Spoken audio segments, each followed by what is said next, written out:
Now, it is a very unusual thing for Mr. Toad to hurry. Very unusual indeed.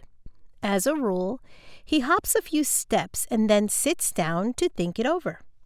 Jimmy had never before seen him hop more than a few steps, unless he was trying to get away from danger, from Mr. Blacksnake, for instance. Of course, the first thing Jimmy thought of was Mr. Blacksnake, and he looked for him. But there was no sign of Mr. Blacksnake, nor any other danger. Then he looked very hard at old Mr. Toad, and he saw right away that old Mr. Toad didn't seem to be frightened at all, only very determined, and as if he had something important on his mind. "Well, well," exclaimed Jimmy Skunk, "whatever has got into those long hind legs of yours to make them work so fast?" Old Mr. Toad didn't say a word, but simply tried to get past Jimmy and keep on his way.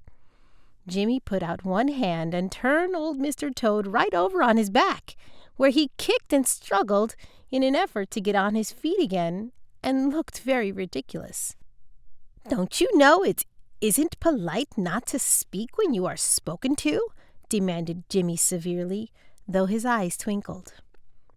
I beg your pardon. I didn't have any breath to spare," panted old Mr. Toad. "You see, I'm in a great hurry." "Yes, I see," replied Jimmy. "But don't you know that it isn't good for the health to hurry so? Now, pray, what are you in such a hurry for? I don't see anything to run away from." "I'm not running away," retorted old Mr. Toad indignantly. "I've business to attend to at the Smiling Pool, and I'm late as it is." "Business!" exclaimed Jimmy, as if he could hardly believe his ears.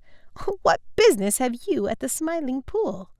"That is my own affair," retorted old Mr. Toad. "But if you really want to know, I'll tell you.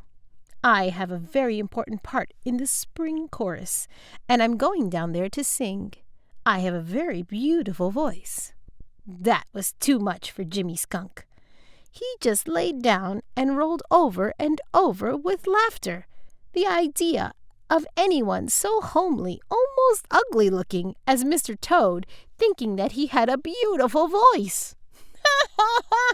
Ho, ho, ho!" roared Jimmy.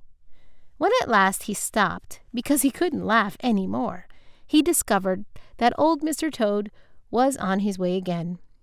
Hop, hop, hipperty-hop, hop, hop, hipperty-hop, went Mr. Toad.